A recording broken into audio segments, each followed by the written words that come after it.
Hello everybody, welcome to another episode on Tactical Fun. I'm George, as everyone's well aware by now. I just want to talk about some of my favorite things from SHOT Show, and I buy expensive things, so I'm going to start with the higher end and go down the list from there. There's some things I don't really care about. The IWI gun looks like a tuna fish. The Zev magpul thing is kind of gimmicky. I mean, I could just pull out a handgun. What else? That's about it for that. The lack of new optic options, kind of crappy, but the holosun one is pretty cool with the thermal, where you can use live vision and thermal at the same time. That's pretty neat.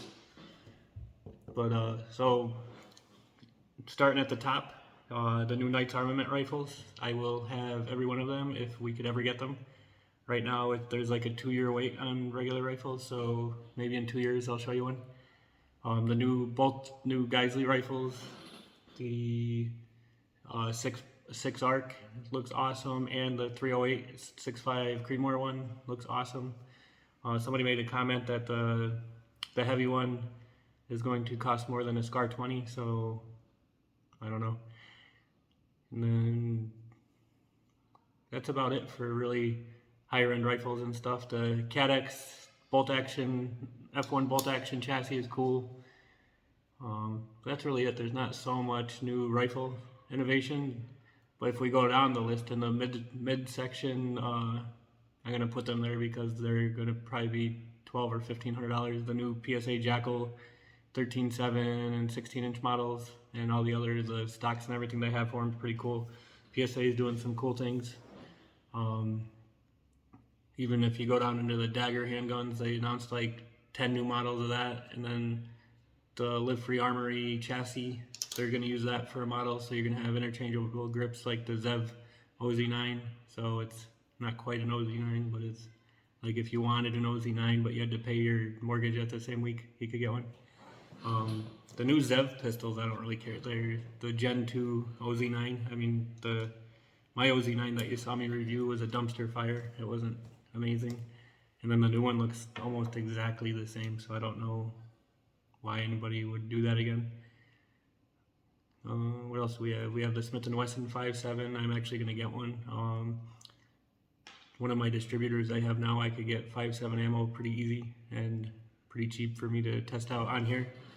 We're moving to North Carolina as a whole company, so I'll have some land, so there'll be some newer pistol tests and things. What else? The 5.7, the Dagger. That's really it. There's not much.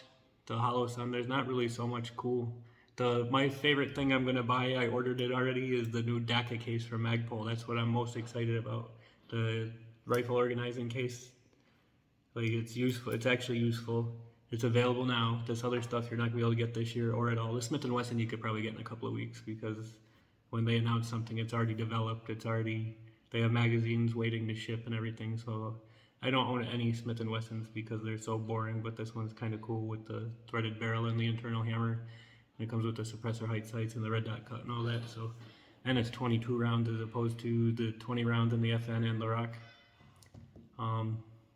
The Rock's kind of lame, so I don't really care about that. Oh, the new Knights Armament suppressors. Those are cool too. They're 3D printed, and you'll probably never see one for sale ever. They announced new suppressors 2 or 3 years ago. I don't know anybody that's ever gotten one, and now they have new ones that you'll never see. So don't even worry. They're cool though, but don't ever worry about even saving for one because you'll never see it. And the Mojave from Dead Air I don't care. I have a Sierra that should be out of jail soon, but I don't really care about that anymore either, because the 5.56 Flow from OSS Huxworks, whatever, it sounds like a ship from 1955, the OSS Huxworks. But yeah, I don't care about that. It's a flow through 9mm, but who cares? You could run 300 through it, but you could do that with the other ones. It's so hard for me to think, because the gun industry is not really innovative right now. that Zev magpul thing's like the closest thing you have to innovation, and it's pretty lame. So that's really everything. I'm gonna buy a rifle case. I'll buy that holosun. I might have called that EOTech earlier. I'm thinking there's the holosun thermal. The Knights, if you could ever get one. But that's really the Smith & Wesson, but everybody can get that. But that's really it for the whole year. That's all there is to look forward to. So if you think if there's anything else I missed off the top of my head, just comment below. But that's it. All right. Thanks. I'm still in Vietnam, and hopefully 3 to 6 months I'll be home. So see y'all later.